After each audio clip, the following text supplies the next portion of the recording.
Bonjour les amis. Alors aujourd'hui, je vais parler d'un fait divers et je vais mettre en lumière en fait à quel point les thérapies holistiques sont intéressantes et perspicaces, grâce à leur grand nombre, de façons d'interroger, de questionner, ce qui est arrivé à une personne et aussi cette volonté vraiment intrinsèque à la thérapie, à ce style de thérapie, c'est d'essayer de trouver la solution et de faire en sorte que la personne rentre dans un mieux-être.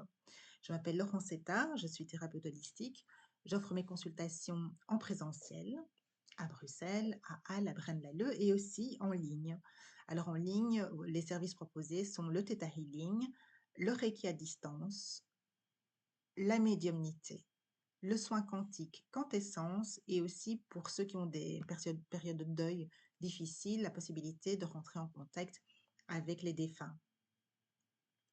Alors aujourd'hui, le fait divers, que je vais aborder et qui va m'aider un peu à illustrer, l'avantage, des thérapies holistiques, c'est cet horrible fait divers, qui concerne Dominique Pellicot, les viols de Mazan et donc qui concerne une personne qui pendant, une 10 ans a été droguée par son mari et a été, on va dire mise en vente, sur un site internet pour que les gens, il s'agit de plusieurs dizaines d'hommes, viennent la violer. Alors, d'après ce que j'ai pu entendre, le diagnostic avait été posé par les médecins, c'était qu'elle avait un début d'Alzheimer. Donc, elle se plaignait de différents maux physiques, sans doute mal-être aussi, et donc on lui a diagnostiqué un probable début d'Alzheimer. Donc quand moi j'ai entendu ça, j'étais vraiment interpellée, j'ai été choquée de voir, qu'avec un tel traumatisme, tout ce qu'on a pu mettre comme diagnostic en fait, c'était ce diagnostic-là. Donc je me suis dit: imaginons qu'on ait une personne comme ça qui arrive, qui a des douleurs, qui a des maux, qui ne sait pas mettre exactement, une histoire sur ce qui est en train de se passer, mais en tout cas qui vient avec un mal-être.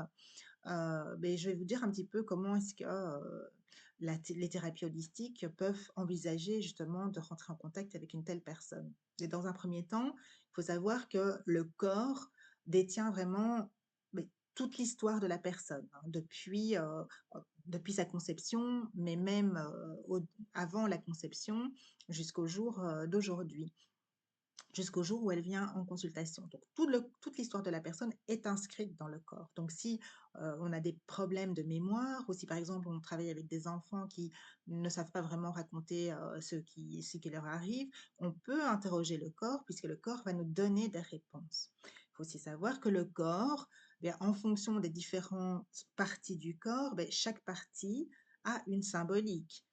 Chaque type de maladie a aussi une symbolique. Donc, en voyant la personne qui arrive et qui expose ces mots, on peut se poser des questions et avoir des indices sur ce que le corps, en tant que symbolique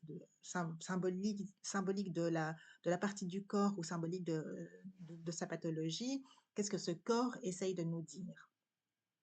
Ensuite, par exemple, en kinésiologie, on peut questionner sur l'appartenance de la problématique de la personne. Donc, est-ce que le problème appartient à 100% à la personne ou bien est-ce que dans ce problème, il y a d'autres personnes qui sont concernées? Et puis, une fois qu'on a cette réponse, oui, il y a d'autres personnes qui sont concernées, on peut aller interroger le corps et le corps peut nous dire s'il s'agit d'une personne, s'il s'agit de multiples personnes, peut nous dire s'il s'agit d'hommes, s'il s'agit de femmes, s'il s'agit de personnes qui sont liées à la famille, est-ce que ce sont des amis? Donc, on peut vraiment chercher de l'information sur cette appartenance. Et puis, parfois, on peut avoir des personnes qui viennent nous voir et qui sont assez confuses et avec l'expérience, on comprend qu'il y a une influence extérieure. On va appeler ça des énergies intrusives. Et donc, ces énergies intrusives, si vous voulez, elles conditionnent la personne et dans ces énergies intrusives, évidemment, on va demander au corps de nous donner des informations par rapport à ces énergies intrusives. On va demander des informations au corps par rapport à la sorte de trauma, à la sorte de difficulté que la personne rencontre. Et oui, dans nos listes de difficultés, on peut avoir le mot abus. Est-ce que c'est un abus émotionnel, un abus physique? Donc, on peut questionner ça. Et ce qui est intéressant aussi avec la kinésiologie, par exemple, c'est qu'on va faire une récession d'âge. Donc, on va revenir à l'âge d'origine de la thématique à l'âge d'origine de la difficulté. Ici, dans ce cas-là, on aurait pu voir que tiens, heu, en allant dans le passé, il y a 10 ans, 10 années, 10 âges différents qui vont sortir et qui avec un âge de début et donc on aurait pu questionner, bah, tiens, voilà, on aurait une période et on aurait pu questionner sur cette période. Il faut savoir aussi que une autre manière d'envisager, la personne, c'est de se rendre compte qu'on a plein d'organes et de glandes dans le corps et ces organes et ces glandes sont associés à des émotions, sont associés à, oui, donc il y a des mots émotionnels qu'on pourra mettre et donc on va pouvoir discuter. On pourra voir aussi quels organes et quelles glandes, puisque ces organes et ces glandes ont aussi une symbolique. On peut aussi passer via les chakras, regarder quel chakra est en déséquilibre, et bien sûr, ce chakra, a aussi sa symbolique. Donc vous voyez, les thérapies, je vais dire du Nouveau Monde, sont quand même assez, enfin, sont fortement intéressantes. Je vais arrêter de minimiser leur intérêt, leur capacité, leur puissance et leur force. Donc les thérapies du Nouveau Monde sont éminemment intéressantes et puissantes et surtout ont à cœur de trouver, les explications par différentes portes d'entrée tout en restant bien sûr, pour le thérapeute dans son humilité. Sur ces paroles et sur ce sujet délicat, je vais terminer par, quand même une petite information, qui corrobore un petit peu ce dont j'ai parlé. Donc, cette information, elle vient du livre, «Le corps n'oublie rien» de Bessel van der Kolk. Donc Bessel van der Kolk, c'est un psychiatre américain qui est spécialisé dans les traumas, qui est spécialisé dans les traumas et qui nous parle du DSM. Alors le DSM, c'est ce qu'on appelle l'espèce de dictionnaire qui reprend toutes les pathologies psychiatriques. Et donc, pour chaque pathologie, le DSM va donner une liste des symptômes. Et donc, en cochant, donc pour un médecin, en cochant voilà, toute la liste des symptômes que le patient peut lui rapporter, le médecin va pouvoir alors diagnostiquer.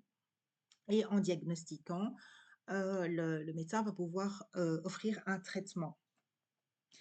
Et donc, Bessel van der Kolk, qui est d'origine néerlandaise, mais donc qui est américain, nous dit par rapport à ce DSM, donc le titre de cette partie, excusez-moi, je vais lire, hein, c'est une panoplie de diagnostics. Donc le DSM-5, il parle du DSM-5 parce qu'il y a plusieurs versions, hein, régulièrement ce dictionnaire est révisé. Là, c'est une version numéro 5 qui est apparue en mai 2013, dans laquelle on décrit 300 troubles tout au long de 900 pages et il dit que voilà, c'est une panoplie de diagnostics.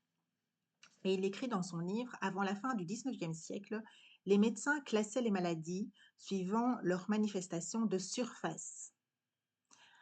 Avec le DSM-5, la psychiatrie a régressé aux pratiques médicales du 19e siècle. Ces diagnostics décrivent des phénomènes de surface qui ignorent complètement les facteurs sous-jacents. Donc voilà, ça c'est une belle manière de terminer cette petite vidéo. J'espère que ce message, en fait, vous montrera l'étendue des possibilités, en fait, d'investigation des problématiques que vous pouvez rencontrer. Et surtout, n'hésitez pas à, si vous voyez qu'il y a quelque chose qui ne fonctionne pas, si vous voyez que vous n'avez pas de résultat, hein, parce que je pense qu'un thérapeute holistique, ce qu'il a envie, c'est pour lui-même et pour son client, c'est d'avoir des résultats, de voir un progrès. Au lieu d'être la petite mouche qui sans cesse se frappe la tête contre la vitre, essayez de voir s'il n'y a pas une porte qui est ouverte ailleurs. Voilà, je suis Laurent Setta et je vous souhaite une excellente journée. À bientôt.